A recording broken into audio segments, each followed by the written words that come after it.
ఓం నమో వెంకటేశాయ. ఆంధ్రప్రదేశ్ ఎన్నికల ఫలితాల తర్వాత అందరూ చూస్తున్నారు, విపరీతమైనటువంటి ట్రోలింగ్ జరుగుతూ ఉంది. సో ఎంత ట్రోలింగ్ జరిగినా నాకు ట్రోలింగ్ ఏం కొత్త కాదు, అలాగే నేనేం భగవంతుడి కాదు. నేను చెప్పిన వాటిల్లో 100కి 98-99% నా సక్సెస్ రేటు.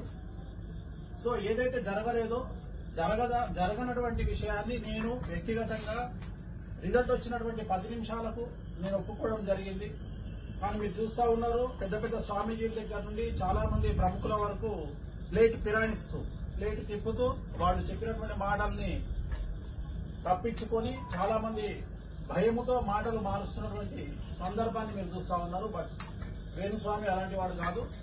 వేణుస్వామికి ధైర్యం ఉంది, అలాగే సబ్జెక్టు మీద దమ్ముంది. సో నా సబ్జెక్టు మీద నాకు నమ్మకం ఉంది.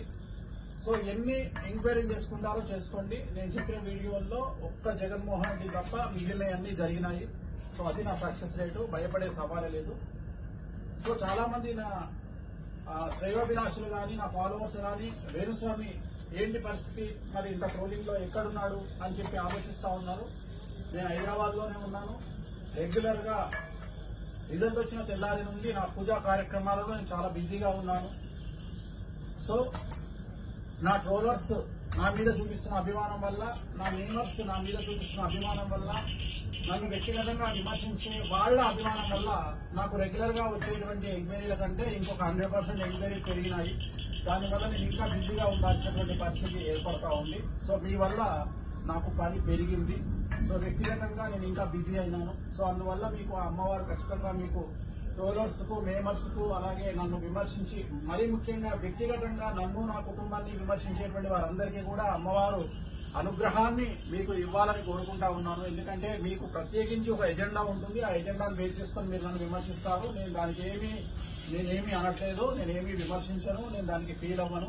సో నా ఫాలోవర్స్ కానీ వ్యక్తిగతంగా నన్ను అభిమానించే వారికి చెప్పాల్సిన విషయం ఏంటంటే, గత 20 సంవత్సరాల నుండి నేను అనుభవిస్తున్నటువంటి కష్టాలు కానీ, నేను అనుభవిస్తున్నటువంటి ట్రోలింగ్ కానీ నాకేం కొత్త కాదు. సో మీరందరూ ఆలోచించాల్సింది ఏంటంటే, కష్టాలు అనేటువంటివి నాకు కొత్త కాదు. నేను 1000 సుఖాలు అనుభవించి వచ్చిన వాడిని కాదు, 1,00,000 కష్టాలతో ఈ స్టేజ్కి వచ్చిన వాడిని. 2 తెలుగు రాష్ట్రాల్లో జ్యోతిష్యం అంటే వేణుస్వామి అనే స్థాయికి జ్యోతిష్యాన్ని తీసుకొచ్చినటువంటి ఏకైక వ్యక్తి వేణుస్వామి. సో చాలా మంది విమర్శిస్తా ఉన్నారు జ్యోతిష్యాన్ని, లేదా నేను చెప్పినటువంటి దాన్ని. మరి చంద్రబాబు నాయుడు గారు గెలుస్తారని సుమారు తెలుగు రాష్ట్రాల్లో 10 మంది జ్యోతిష్యులు చెప్పడం జరిగింది. TV9 లో ఒక డిబేట్ లో సుమారు 4 జ్యోతిష్యులు తెలుగుదేశం గెలుస్తుందని చెప్పారు. కనీసం వారికి ఒక బంగారు కిరీటమైనా పెట్టండి. ఎలాగో నన్ను విమర్శిస్తా ఉన్నారు, నేను చెప్పింది జరగలేదు. మరి తెలుగుదేశం గెలుస్తుంది అని చెప్పినప్పుడు జరగని వాడిని విమర్శించినట్టే జరిగిన వాడిని మెచ్చుకోవాలి కదా. కనీసం వాళ్లకు ఒక 4 కిరీటాలు, 4 గండపెండేరాలు చేయించి వాళ్ళని సన్మానించండి. ఎందుకంటే జ్యోతిష్యం వాళ్ళు చెప్పింది జరిగింది కాబట్టి కనీసం వాళ్ళని సన్మానించండి. సో భయపడే ప్రసక్తి లేదు.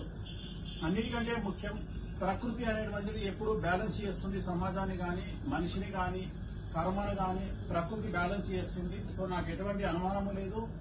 నేను సబ్జెక్టును మాత్రమే నమ్ముకొని చెప్పేటువంటి వ్యక్తిని, అంతేగాని ఒక వ్యక్తికి పాజిటివ్ గా, ఒక వ్యక్తికి నెగిటివ్ గా చెప్పే మనిషిని నేను కాదు. సో నేను నమ్మినటువంటి సిద్ధాంతాన్ని, నేను నమ్మిన విద్యను అనుసరించి నేను చెప్పడం జరిగింది. కాకపోతే దాన్ని గట్టిగా చెప్పడం జరిగింది. సో ఏదైనా గట్టిగానే చెప్తాను. నేను ఒక నెగిటివ్ అయినా గట్టిగా చెప్తాను, పాజిటివ్ అయినా గట్టిగా చెప్తాను. జరిగిందా జరగలేదా అనేది నా జాతకం మీద ఆధారపడి ఉంటుంది. ఇంతమంది జాతకాలు చెప్పే నాకు నా జాతకం తెలియదా? సో తెలుసు. సో ఇవాళ నా జాతక రీత్యా నాకు ఉన్నటువంటి పబ్లిసిటీ ఏర్పడే అవకాశం ఉంది కాబట్టి 2 తెలుగు రాష్ట్రాలలో అట్లీస్ట్ ఒక 100 కోట్ల రూపాయలు ఖర్చు పెట్టినా దక్కనటువంటి పబ్లిసిటీ నాకు దక్కింది. సో నేనేం బాధపడట్లేదు. సో నేను నెక్స్ట్ డేనే నేను మీడియా ముందుకు వచ్చి నా తప్పును నేను ఒప్పుకున్నాను, నేను చెప్పింది జరగలేదని. కానీ చాలా మంది మీరు చూస్తా ఉన్నారు, పెద్ద పెద్ద స్వామీజీలు కూడా తమ యొక్క ప్లేట్ ఫిరాయిస్తున్నటువంటి పరిస్థితి. వేణుస్వామి అలాంటి వాడు కాదు. సో నా ఫాలోవర్స్ కు నేను చెప్పదలుచుకున్న పాయింట్ ఏంటంటే, నన్ను నమ్మేవాళ్లు నమ్ముతారు, నమ్మని వాళ్ళు నమ్మరు. ఇదే స్టాండ్ లో ఉన్నా నేను ఫస్ట్ నుండి ఇప్పుడు కూడా అదే ఉంటా. నన్ను నమ్మేవాళ్లు నమ్ముతారు, నమ్మని వాళ్ళు నమ్మరు. సో నేను చెప్పిన వాటిలో 100కి 99% నా సక్సెస్ రేటు. ఫస్ట్ జరగండి జగన్మోహన్ రెడ్డి విషయం జరగలేదు కాబట్టి మీడియా ముందుకు వచ్చి నేను నా తప్పును అంగీకరించాను.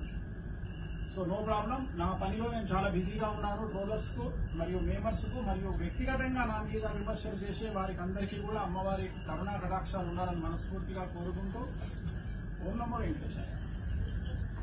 ओम ह्रीं ओम मातंगे स्वाहा मातंगे च विद्महे उत्तिष्ठकाण्डाले च धीमहि तन्नो प्रचोदयात् स्वाहा। बोल मातंगीश्वरी माता की जय। बोल मातंगीश्वरी माता की जय। बोल मातंगीश्वरी माता की जय।